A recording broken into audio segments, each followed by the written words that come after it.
ಚಿತ್ತ ವೃತ್ತಿ ನಿರೋಧ. ಮನಸ್ಸಿನ ವೃತ್ತಿಯನ್ನು ತಡೆ ಹಿಡಿದು ಒಳಗಡೆಗೆ ನೋಡಬೇಕು. ಆತ್ಮ ಇರೋದೆಲ್ಲಿ? ಒಳಗಡೆ. ಆತ್ಮ ಅನ್ನತಕ್ಕಂಥದ್ದು ದೇಹದ ಒಳಗೆ ಇರೋದರಿಂದ ನೀವು ಆತ್ಮವನ್ನು ನೋಡಬೇಕಾಯಿದ್ರೆ ಒಳಗಡೆನೇ ನೋಡಬೇಕು. ಒಳಗಡೆ ನೋಡ್ಬೇಕಾದ್ರೆ ಕಣ್ಣು ಮುಚ್ಕೋಬೇಕಲ್ರಿ. ಕಣ್ಣು ಬಿಟ್ಕೊಂಡಿದ್ದಷ್ಟು ಹೊರಗಡೆ ನೋಡ್ತೀರಿ. ಆತ್ಮ ಇಲ್ಲಿ ಕಾಣಿಸ್ತಾ ಇಲ್ಲ. ನಮ್ಮೆಲ್ಲರ ಆತ್ಮಗಳು ಒಳಗಡೆ ಇದೆ. ಆ ಒಳಗಡೆ ಇರತಕ್ಕಂಥ ಆತ್ಮವನ್ನು ನೋಡ್ಬೇಕಾದ್ರೆ ಕಣ್ಣು ಮುಚ್ಕೋಬೇಕು. ನಿರೋಧ. ಕಣ್ಣು ಮುಚ್ಕೊಂಡು ಆ ಕಡೆ ಕಣ್ಣು ಬಿಡುತ್ತಾ? ಅದು ಕಾಣಲ್ಲ. ಕಾಣುತ್ತೆ. ಏನು ಕಾಣುತ್ತೆ? ಅಬ್ಬಬ್ಬ ಅಂದರೆ ಎಲ್ರಿಗೂ ಕನಸು ಕಾಣುತ್ತೆ. ಕಣ್ಣು ಮುಚ್ಚಿಕೊಂಡು ಕನಸನ್ನು ಕಾಣುತ್ತೇವೆ ನಾವು. ರಾತ್ರಿ ಹೊತ್ತು ಮಲಗಿದ್ದಾಗ ಕಣ್ಣು ತೆಕ್ಕೊಂಡು ಕನಸು ಕಾಣೋಕ್ಕಾಗಲ್ಲ. ಕಣ್ಣು ಮುಚ್ಕೊಂಡೇ ಕಾಣಬೇಕು. ಅಂದರೆ ಕಣ್ಣು ಮುಚ್ಚಿದಾಗ ಕಾಣುತ್ತೆ ಅಂತ ಆಯಿತು. ಕಣ್ಣು ಮುಚ್ಚಿದಾಗ ಕನಸು ಕಾಣುವುದನ್ನು ಬಿಟ್ಟು, ಕಣ್ಣು ಮುಚ್ಚಿದಾಗ ಕನಸು ಕಾಣುವುದನ್ನು ಮೀರಿ ಆ ಕನಸೆಲ್ಲೋ ಇದೆಯಲ್ರಿ, ಇಲ್ಲೆಲ್ಲೋ ಕಾಣುತ್ತಲ್ಲಪ್ಪ, ಅದನ್ನು ಮೀರಿ ಒಳಗಡೆಗೆ ಹೋಗಬೇಕು. ಆಗ ಆತ್ಮ ಅನ್ನುವುದು ಕಾಣಬಹುದು. ಭಾಳ ಕಷ್ಟ, ಯೋಗಿಗಳಿಗೇ ಕಷ್ಟ. ಆತ್ಮದರ್ಶನವನ್ನು ಮಾಡತಕ್ಕದ್ದು ಈ ಅಧ್ಯಾತ್ಮ ಅಂದರೆ ಆ ಆತ್ಮ. ಅಧ್ಯಾತ್ಮ ಅಂದರೆ ಜೀವಾತ್ಮ. ಅಧ್ಯಾತ್ಮ ಅಂದರೆ ನಮ್ಮ ಕಣ್ಣಿಗೆ ಕಾಣಿಸದೇ ಇರತಕ್ಕಂಥ, ನಮ್ಮ ಒಳಗೆ ಇರತಕ್ಕಂತಹ ಆತ್ಮ. ಅಧ್ಯಾತ್ಮ ಅಂದರೆ ದೊಡ್ಡ ದೊಡ್ಡ ಪದಗಳನ್ನು ಬಿಟ್ಟು ಬಹಳ ಸರಳವಾಗಿ ಅರ್ಥ ಮಾಡಿಕೊಳ್ಳಬೇಕು ಅಂದರೆ ನಮಗೆ ನಮ್ಮ ದೇಹದ ಒಳಗೆ ಇರತಕ್ಕಂಥ ಪ್ರಾಣ, ನಮ್ಮ ದೇಹದ ಒಳಗೆ ಇರತಕ್ಕಂಥ ಜೀವ. ನಮಗೆ ನಮ್ಮ ಜೀವ ಕಂಡಿಲ್ಲ, ಆದರೆ ನಮಗೆಲ್ಲ ಜೀವ ಉಂಟು. ನಮಗೆಲ್ಲ ಇರತಕ್ಕಂತಹ ಜೀವ, ನಾನು ಮೊದಲನೇ ದಿವಸ ಹೇಳಿದೆ ನಿಮಗೆ, 11ನೇ ದ್ವಾರವಾಗಿರತಕ್ಕಂತಹ ಈ ಬ್ರಹ್ಮರಂಧ್ರದ ಮೂಲಕ ವಿಷ್ಣು ಶಕ್ತಿ ಎನ್ನುವುದು ಪ್ರವೇಶ ಮಾಡುತ್ತೆ ಅಂತ. ಅದೇ ಜೀವಾತ್ಮವಾಗಿರತಕ್ಕದ್ದು ಅಂತ. ಹೀಗಾಗಿ ಆ ಜೀವಾತ್ಮ ಉಂಟಲ್ಲ, ಅದನ್ನು ಅಧ್ಯಾತ್ಮ ಅಂತ ಕರೆದರು. ಅಧಿ ಆತ್ಮ. ಅಧ್ಯಾತ್ಮ ಅಂದರೆ ಅರ್ಥ ಆಯ್ತೇನಪ್ಪ? ಸ್ವಲ್ಪ ಓಡ್ತಾ ಇದ್ದೇನೆ, ಅದನ್ನು ಮುಗಿಸೋಣ ಅಂತಂತ. ಕಿಂ ತದ್ ಬ್ರಹ್ಮ ಕಿಂ ಅಧ್ಯಾತ್ಮ ಕಿಂ ಕರ್ಮ ಪುರುಷೋತ್ತಮ. ಅಧ್ಯಾತ್ಮ ಅರ್ಥ ಆಯ್ತಾ? ಭಾಳ ಸರಳವಾಗಿ, ಅಧ್ಯಾತ್ಮ ಅಂದರೆ ನಮ್ಮೊಳಗೆ ಇರತಕ್ಕಂಥ ಆತ್ಮ. ಅಧ್ಯಾತ್ಮ ಅಂದರೆ ನಮ್ಮ ಜೀವ. ಅದನ್ನು ಅರ್ಥ ಮಾಡ್ಕೋಬೇಕು ಅಂತ ಇದೆಲ್ಲ ಪ್ರಶ್ನೆಗಳನ್ನು ಕೇಳ್ತಾ ಇರತಕ್ಕಂಥದ್ದು, ನಿರೂಪಣೆಗಳನ್ನು ಕೊಡ್ತಾ ಇರತಕ್ಕಂಥದ್ದು. ಬ್ರಹ್ಮನ್ ಅಂದರೆ ನಮಗೆ ಅರ್ಥ ಆಯಿತು. ಅಕ್ಷರ ಅಂದರೆ ಬ್ರಹ್ಮನ್ ಅಂತ. ಅಕ್ಷರ ಅಂದರೆ ಅರ್ಥ ಏನಪ್ಪ ಅಂದರೆ ಈ ಎಲ್ಲ ಸೃಷ್ಟಿಗೆ ಕಾರಣವಾಗಿದ್ದು, ಈ ಸೃಷ್ಟಿ ಪ್ರತಿಯೊಂದಕ್ಕೂ ಅನುಕೂಲವಾಗಿರತಕ್ಕಂಥ ವಾತಾವರಣಗಳನ್ನು ಸೃಷ್ಟಿ ಮಾಡಿದ್ದು ನಮಗೆ ಗೊತ್ತಿಲ್ಲದೆ ನಮ್ಮ ಅನುಕೂಲಕ್ಕೆ ಸರ್ವವನ್ನು ಸಿದ್ಧ ಆಗಿಬಿಟ್ಟಿದೆ ಇಲ್ಲಿ. ಅದನ್ನೆಲ್ಲ ಜವಾಬ್ದಾರಿಯಿಂದ ನೋಡ್ಕೊಳ್ತಾ ಇದೆ. ಅದನ್ನೇ ವಿಧಿ ಬರಹ ಅಂತ ಕರೀತಕ್ಕಂಥದ್ದು. ಅಯ್ಯೋ, ನಾನು ಹಣೆಯಲ್ಲಿ ಬರೆದಾಗತ್ತೆ ಹೋಗಯ್ಯ ಅಂತಾರೆ. ಆದರೆ ಹಣೆಯಲ್ಲಿ ಬರೀಬೇಕಲ್ಲ. ಆ ಹಣೆಯಲ್ಲಿ ಯಾರು ಬರೆದರು? ಬರೆದಿದ್ದಾಗತ್ತಲ್ಲ, ಅದೇನೋ ಆಗಿಬಿಡುತ್ತಲ್ಲ. ಆಗದೇ ಇರೋದೆಲ್ಲ ಆಗುತ್ತೆ, ಆಗಬೇಕಾದ್ದಾಗಲ್ಲ. ಗೊತ್ತಿಲ್ಲ ನಮಗೆ ಯಾವುದಕ್ಕೂ ಕಾರಣ. ಅದನ್ನೆಲ್ಲ ನಿಯಂತ್ರಣ ಮಾಡತಕ್ಕಂಥ ಒಂದು ಶಕ್ತಿ. ನನಗೆ ಮತ್ತೆ ಮತ್ತೆ ಹಕ್ಕಿ ಉದಾಹರಣೆ ಕೊಡ್ತೀನಿ ಅಂದರೆ, ನಾವು ದಾರಿಯಲ್ಲಿ ಓಡಾಡಬೇಕಾಗಿದ್ದರೆ ಈ ನಾಯಿಗಳ ಅಡ್ಡ ಬರ್ತಾ ಇರ್ತೀರಿ. ನಾನು ಬಹಳ ಎಚ್ಚರಿಕೆಯಿಂದ ನೋಡ್ತೀನಿ. 1000 ನಾಯಿ ಅಡ್ಡ ಬಂದರೆ ಯಾವುದೋ ಕಾರಿಗೆ ಸಿಕ್ಕಾಕೊಳ್ಳಲ್ಲ, ಅದು ಯಾವುದೋ ಒಂದೊಂದು ಸಿಕ್ಕಾಕೊಂಡ್ಬಿಡುತ್ತೆ. ಬಂದ ತಕ್ಷಣ ಹೋಗ್ಬಿಡುತ್ತೆ ಅದು.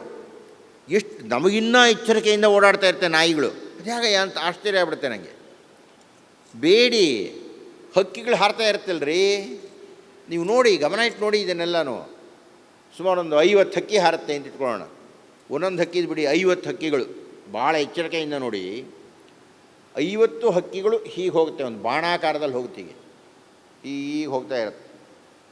ನಾನು ನೋಡ್ತಾ ಇರ್ತೀನಿ, ಆ 50 ಹಕ್ಕಿಗಳು, 50 ಸುಮ್ಮನೆ ಒಂದು ಸಂಖ್ಯೆ, ಅಷ್ಟು ಹಕ್ಕಿಗಳು ಹೀಗೆ ಹೋಗ್ತಾ ಇರುತ್ತಲ್ಲ, ಅವು ತಿರುಗಬೇಕಾಗತ್ತೆ. ಹೀಗೆ ತಿರುಗುತ್ತೆ. ಈ ಕಡೆಗಿರೋದು ನಿಧಾನವಾಗಿ ಹಾರುತ್ತೆ, ಆ ಕಡೆ ಬರೋಡ ಹಾರ್ಕೊಂಡು ಬರುತ್ತೆ. ಈ ಬಾಣದ ಆಕಾರ ಇದೆಯಲ್ಲ, ಅದು ಬದಲಾವಣೆ ಆಗಲ್ಲ. ಆ ಹಕ್ಕಿಗಳಿಗೆ, ಆ ಕಾಗೆಗಳಿಗೆ ಯಾರು ಹೇಳಿದರು ಈ ಆಕಾರದಲ್ಲಿ ಹೋಗಿ ಎಡಗಡೆ ತಿರುಗಬೇಕಾದ್ರೆ ನೀನು ಮೆಲ್ಲಗೆ ಹೋಗು, ನಾನು ಜ್ವರ ಬರ್ತೀನಿ? ಯಾರು ಹೇಳ್ಕೊಟ್ರು? ಆದರೆ ಆಶ್ಚರ್ಯ, ನನಗೆ ನನ್ನದೇ ಆಶ್ಚರ್ಯ ನೋಡಿದರೆ, ನಾನಾಗಲೇ ಹೇಳಿದೆ ನನ್ನ ದೇಹದೊಳಗೆ ಈ ಇಡೀ ಪ್ರಕೃತಿಯನ್ನು ನೋಡಿಬಿಟ್ರೆ ಯಾರಯ್ಯ ಅದಕ್ಕೆಲ್ಲ ಮಾರ್ಗದರ್ಶನ ಮಾಡಿದ್ದು, ಹೇಳಿಕೊಟ್ಟಿದ್ದು ಯಾರು ಅದಕ್ಕೆಲ್ಲನೂ ಆ ರೀತಿ ಗೊತ್ತಿಲ್ಲ. ಅಂತಹ ಕೋಟಿ ಕೋಟಿ ಕೋಟಿ ಕೋಟಿ ಮನುಷ್ಯರಲ್ಲದ ಪ್ರಾಣಿಗಳ ಸಮೂಹಕ್ಕೆಲ್ಲವೂ ನಿಯಂತ್ರಣ ಮಾಡತಕ್ಕ ಯಾವುದೋ ಒಂದು ಶಕ್ತಿ ನಮಗೆ ಯಾವುದೂ ಗೊತ್ತಿಲ್ಲರಿ. ಸುಮ್ಮನೆ ಏನೋ ಗೊತ್ತಿದೆ ಅಂತ ಮಾತಾಡ್ತೀವಿ. ನರಸಿಂಹ ಅಂತೀವಿ, ಗಣಪತಿ ಅಂತೀವಿ, ಶ್ರೀರಾಮ ಅಂತೀವಿ, ಲಕ್ಷ್ಮಣ ಅಂತೀವಿ, ಶಿವ ಅಂತೀವಿ. ನಮಗೆ ಗೊತ್ತಿಲ್ಲ. ಅದನ್ನೇ ಶ್ರೀ ಶ್ರೀ ಶಂಕರ ಭಗವತ್ಪಾದರು ಹೇಳಿದ್ರೆ ನಮಗೆ ಗೊತ್ತಿಲ್ಲ. ಅದು ದೊಡ್ಡದು, ಭಾಳ ದೊಡ್ಡದು, ಅದಷ್ಟೇ ಹೇಳಬೇಕು ಬ್ರಹ್ಮನ್ ಅಂದರೆ. ಅದು ಬಿಟ್ಟು ಇನ್ನೇನು ಹೇಳೋಕ್ಕಾಗಲ್ಲ.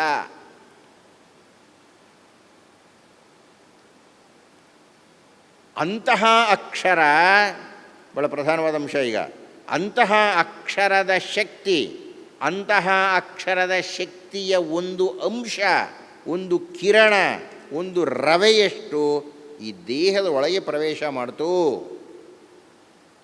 ಈ ಬ್ರಹ್ಮರಂಧ್ರದ ಮೂಲಕ ಪ್ರವೇಶ ಮಾಡಿದ್ದರಿಂದ ಅದು ಬ್ರಹ್ಮನ್ನಾಯಿತು. ಹೀಗಾಗಿ ಹೊರಗಿರತಕ್ಕಂಥದ್ದು ಬ್ರಹ್ಮನ್, ಒಳಗಿರತಕ್ಕಂಥದ್ದು ಬ್ರಹ್ಮನ್, ಹೊರಗೆ ಇರತಕ್ಕಂಥದ್ದು ಅಕ್ಷರ ಬ್ರಹ್ಮ. ಇದು ಕ್ಷರಬ್ರಹ್ಮ, ಅದು ಪರಬ್ರಹ್ಮ, ಇದು ಪುಟಾಣಿ ಬ್ರಹ್ಮ. ಅಂದರೆ ನಮ್ಮ ದೇಹದ ಒಳಗೆ ಇರತಕ್ಕಂತಹ ಅಧ್ಯಾತ್ಮವೂ ಬ್ರಹ್ಮನ್ನೇ, ಹೊರಗೆ ಇರತಕ್ಕಂತಹ ಮಹಾಬ್ರಹ್ಮನ್ಗೆ ನನಗೂ ಇಲ್ಲೂ ಒಂದು ಪುಟ್ಟ ಸಂಬಂಧ ಇದೆ. ಮುಂದೆ ಭಗವದ್ಗೀತೆಯ 13ನೇ ಅಧ್ಯಾಯದಲ್ಲಿ ಮುಂದಿನ ವರ್ಷ ನಾನು ಅದನ್ನು ವಿವರ ಮಾತಾಡ್ತಾ ಇದ್ದೇನೆ. ಯಥಾ ಪ್ರಕಾಶಯತ್ಯೇಕಃ ಕೃತ್ಸ್ನಂ ಲೋಕಮಿಮಂ ರವಿಹಿ ಅಂತ ಕೃಷ್ಣ ಹೇಳ್ತಾನೆ. ಇದು ಹೇಗಯ್ಯ ಅಂದರೆ, ಒಂದು ಸಮುದ್ರ ದಂಡೆಯ ಮೇಲೆ 1,00,000 ಬಿಂದಿಗೆಗಳನ್ನು ಇಟ್ಟು 1,00,000 ಬಿಂದಿಗೆಗಳಲ್ಲಿಯೂ ನೀರನ್ನು ತುಂಬಿ ನೀವು ನೋಡಿದರೆ ಒಂದೊಂದು ಬಿಂದಿಗೆಯಲ್ಲಿಯೂ ಒಬ್ಬೊಬ್ಬ ಸೂರ್ಯ ಕಾಣ್ತಾನೆ. ಯಥಾ ಪ್ರಕಾಶಯತ್ ಏಕಃ ಕೃತ್ಸ್ನಂ ಲೋಕಮಿಮಂ ರವಿಹಿ. 1,000,000 ಬಿಂದಿಗೆಗಳಲ್ಲಿ 1,000,000 ಸೂರ್ಯರು ಕಂಡರೂ ಎಷ್ಟು ಜನ ಸೂರ್ಯರಿದ್ದಾರೆ? ಒಬ್ಬನೇ ಸೂರ್ಯ ಇರುವಂತೆ ಆ ಏಕೈಕ ಪರಬ್ರಹ್ಮ ವಸ್ತುವಿನ ಒಂದು ಚೂರು, ಒಂದು ಕಿರಣ, ಒಂದು ರವೆಯಷ್ಟು ನಮ್ಮ ದೇಹದೊಳಗೆ ಪ್ರವೇಶ ಆಗಿಬಿಟ್ಟಿದೆ. ಹಾಗೆ ಪ್ರವೇಶ ಆಗಿರೋದ್ರಲ್ಲೇ ಪ್ರಕಾಶರಾವ್ ಮಾತಾಡ್ತಾನೆ, ನೀವು ಕೇಳ್ತೀರಿ, ಅವರು ದೃಶ್ಯ ಮಾಧ್ಯಮದಲ್ಲಿ ತೆಗೀತಾರೆ, ಆ ದೀಪ ಅದು ಬೆಳಗುತ್ತೆ, ಏನೇನೋ ನಡೀತಾ ಇದೆ. ಯಾವ ಕ್ಷಣದಲ್ಲಿ ನಮಗೆ ಗೊತ್ತಿಲ್ಲದೆ, ಯಾರಿಗೂ ಗೊತ್ತಾಗಲ್ಲ ಅದು, ಯಾವಾಗ ಸಾಯ್ತಾನೆ ಅಂತ ಯಾರಿಗೂ ಗೊತ್ತಿದೆ, ಸತ್ತ ಮೇಲೆ ಬೇರೆಯವ್ರಿಗೆ ಗೊತ್ತಾಗುತ್ತೆ, ಸತ್ತೋನಿಗೆ ಸಾಯೋನು ಗೊತ್ತಾಗಲ್ಲ. ಅದು ಯಾವ ಕ್ಷಣದಲ್ಲಿ ಈ ಪ್ರವೇಶ ಆಗಿದೆಯೋ ಆ ಶಕ್ತಿ ಹೋಗ್ತಾ ಇದ್ದಾಗೆ ಮುಗಿದೋಯ್ತು. ಹೀಗಾಗಿ ಅಕ್ಷರ ಬ್ರಹ್ಮ ಅನ್ನತಕ್ಕಂಥದ್ದು ಈ ಇಡೀ ಬ್ರಹ್ಮಾಂಡದ ಬ್ರಹ್ಮನ್ನಾಗಿದ್ದರೆ, ಅಧ್ಯಾತ್ಮ ಅನ್ನತಕ್ಕಂಥದ್ದು ಆ ಅಕ್ಷರ ಬ್ರಹ್ಮದ ಒಂದು ಅಣು ನಮ್ಮ ದೇಹದೊಳಗೆ ಸೇರ್ಕೊಂಡ್ಬಿಟ್ಟಿದೆ, ನಿಮ್ಮ ದೇಹದೊಳಗೆ ಸೇರ್ಕೊಂಡ್ಬಿಟ್ಟಿದೆ, ಕೋಟಿ ದೇಹದೊಳಗೆ ಸೇರ್ಕೊಂಡ್ಬಿಟ್ಟಿದೆ. ಹೀಗಾಗಿ ವಾಸುದೇವ ಸರ್ವಮಿತಿ ಹಿಂದಿನ ಅಧ್ಯಾಯದಲ್ಲಿ ಕೃಷ್ಣ ಹೇಳಿದ, ಎಲ್ಲವೂ ವಾಸುದೇವನೇ ಅಂತ ಯಾರು ತಿಳ್ಕೊಳ್ತಾರೋ ಅವನು ದೊಡ್ಡ ಮಹಾತ್ಮ ಕಣಯ್ಯ. ಅಂದರೆ ಏನು? ಕೃಷ್ಣ ಶೆಟ್ಟರು, ಅವರು, ಇವರು, ಅಲ್ಲಿರ್ತಕ್ಕಂಥ ಎಲ್ಲರೂ ವಾಸುದೇವನೇ. ಯಾಕೆಂದರೆ ನೀವು ಎಲ್ಲರಲ್ಲಿಯೂ ಆ ದೇಹದಲ್ಲಿ, ಪ್ರಪಂಚದಲ್ಲಿ ಆ ಪ್ರಾಣ ಅನ್ನತಕ್ಕಂಥದ್ದಿದೆ, ಜೀವ ಅನ್ನತಕ್ಕಂಥದ್ದಿದೆ, ಆತ್ಮ ಅನ್ನತಕ್ಕಂಥದ್ದಿದೆ, ಅಧ್ಯಾತ್ಮ ಅನ್ನತಕ್ಕಂಥದ್ದಿದೆ. ಆ ಅಧ್ಯಾತ್ಮ ಅನ್ನತಕ್ಕಂಥದ್ದೇ ಪರಮಾತ್ಮನ ಒಂದು ಕಿರಣ ಇದೆ ಅಂದರೆ, ನನ್ನಲ್ಲಿ ನಿಮ್ಮೆಲ್ಲರಲ್ಲಿಯೂ ಆ ಕಿರಣ ಇದೆ ಅಂದರೆ ನೀವೆಲ್ಲರೂ ಪರಮಾತ್ಮವೇ. ಅದನ್ನೇ ಶ್ರೀ ಶ್ರೀ ಶಂಕರ ಭಗವತ್ಪಾದರು ಹೇಳಿದರು, ಅಹಂ ಬ್ರಹ್ಮ ಅಸ್ಮಿ, ಅಹಂ ನಾನು ಬ್ರಹ್ಮವಾಗಿ ಅಸ್ಮಿ ಇದ್ದೇನೆ. ಅಹಂ ಬ್ರಹ್ಮಾಸ್ಮಿ. ಆ ಬ್ರಹ್ಮನ್ನಂತೆ ಏನು ಹೊರಗಡೆ ಇದೆ ಅದೇ ನನ್ನ ದೇಹದ ಒಳಗೂ ಇದೆ, ಎಲ್ಲರಲ್ಲಿಯೂ ಇದೆ ಇದು. ಈಗ ನೀವು ಎಲ್ಲರೂ ಒಮ್ಮೆ ಅಹಂ ಬ್ರಹ್ಮಾಸ್ಮಿ ಎನ್ನಿ ಅನ್ರಿ. ಅಹಂ ಬ್ರಹ್ಮ ಅಸ್ಮಿ. ನೀವು ಬ್ರಹ್ಮವಾಗಿ ಬಿಟ್ಟಿರಿ. ನೀವೆಲ್ಲರೂ ಬ್ರಹ್ಮರಾದ ಮೇಲೆ ನಿಮ್ಮಲ್ಲಿ ದೊಡ್ಡವರ್ಯಾರು ಚಿಕ್ಕವರ್ಯಾರು? ಯಾರ್ರೀ ದೊಡ್ಡವರು? ಎಲ್ಲರೂ ಸಮಾನರು. ಎಲ್ಲರೂ ಸಮಾನರು ಅಂದರೆ ಏನ್ರಿ? ಕೃಷ್ಣ ಹೇಳ್ತಾ ಇದ್ದಾನೆ, ವಾಸುದೇವ ಸರ್ವಂ ಇತಿ. ಎಲ್ಲರೂ ವಾಸುದೇವನೇ, ಎಲ್ಲರೂ ದೇವರೇ. ಈಶಾವಾಸ್ಯಮಿದಂ ಸರ್ವಂ ಯತ್ಕಿಂಚ ಜಗತ್ಯಾಂ ಜಗತ್. ಈ ಇಡೀ ಜಗತ್ತಿನಲ್ಲಿ ಇರತಕ್ಕಂಥದ್ದು ಎಲ್ಲ ಈಶನ ಆವಾಸ್ಯ, ಈಶನ ಆವಾಸ ಸ್ಥಾನ, ಈಶ್ವರನ ಮನೆ, ದೇವರ ಮನೆ. ನಿಮ್ಮೆಲ್ಲರ ದೇಹಗಳೂ ದೇವಸ್ಥಾನಗಳು. ಯಾಕೆಂದರೆ ಬ್ರಹ್ಮನ್ ಅನ್ನತಕ್ಕಂಥದ್ದು ನಿಮ್ಮಲ್ಲಿದ್ದಾನೆ. ಬ್ರಹ್ಮನ್ ಅನ್ನತಕ್ಕಂಥ ದೈವಿ ಶಕ್ತಿ ಈ ದೇಹ ಅನ್ನತಕ್ಕಂಥ ಗೂಡಿನ ಒಳಗಡೆ ಇದೆ. ದೇವರು ಇರತಕ್ಕಂಥ ಮನೆ ದೆವ್ವದ ಮನೆ ಆಗುತ್ತೇನ್ರಿ? ದೇವರ ಮನೆತನ ಆಗಬೇಕು. ಆದ್ದರಿಂದ ಈ ಮನೆ ದೇವರ ಮನೆ. ಅರ್ಥ ಆಗ್ತಾ ಇದೆಯೋ? ಅಕ್ಷರಂ ಬ್ರಹ್ಮ ಪರಮಂ ಸ್ವಭಾವೋ ಅಧ್ಯಾತ್ಮ ಉಚ್ಯತೆ ಭೂತಭಾವೋದ್ಭವಕರೋ ಕರ್ಮ. ಕರ್ಮ ಅಂದರೆ ಏನಯ್ಯ? ಈ ಭೂತಗಳನ್ನು ಹುಟ್ಟಿಸತಕ್ಕಂಥ ಕರ್ಮ. ಅಂದರೆ ಈ ಸೃಷ್ಟಿ ಯಾವುದೋ ಒಬ್ಬರಿಬ್ಬರಲ್ವಲ್ಲ, ಕೋಟಿ ಕೋಟಿ ಜನ, ಕೋಟಿ ಕೋಟಿ ಕೋಟಿ ಕೋಟಿ ಪ್ರಾಣಿಗಳು, ಕೋಟಿ ಕೋಟಿ ಆಕಾಶದಲ್ಲಿರ್ತಕ್ಕಂಥ ತಾರೆಗಳು. ಅವುಗಳನ್ನೆಲ್ಲ ನೋಡಿಬಿಟ್ರೆ ಹೇಗಾಯಿತು ಈ ಸೃಷ್ಟಿ? ನೀವು ವೈಜ್ಞಾನಿಕವಾಗಿ ಯಾವುದೋ ಒಂದು ಮಹಾಭಾರಿ ಸಿದ್ಧಾಂತ ಅಂತ ಹೇಳ್ತೀವಿ. ಸ್ಫೋಟವಾಯಿತು, ಅದನ್ನೇನು ಬಿಗ್ ಬ್ಯಾಂಗ್ ಥಿಯರಿ ಅಂತ ಒಂದು ಹೇಳ್ತೀವಿ. ಇದ್ದಕ್ಕಿದ್ದಾಗೆ ಬಂದ್ಬಿಡ್ತು. ಇದ್ದಕ್ಕಿದ್ದಾಗೆ ಸೂರ್ಯ ಬಂದ, ಭೂಮಿ ಬಂತು, ಬುಧಗ್ರಹ ಬಂತು, ಗುರುಗ್ರಹ. ಯಾವುದೋ ಒಂದು 7ಕ್ಕೆ ಹೆಸರಿಟ್ಟಿದ್ದೀರಿ ಹೇಳ್ತೀರಿ. 700 ಇದೆಯಲ್ಲ ನಕ್ಷತ್ರಗಳು, ಅವಕ್ಕೆಲ್ಲ ಏನು ಹೆಸರಿಡ್ತೀರಿ?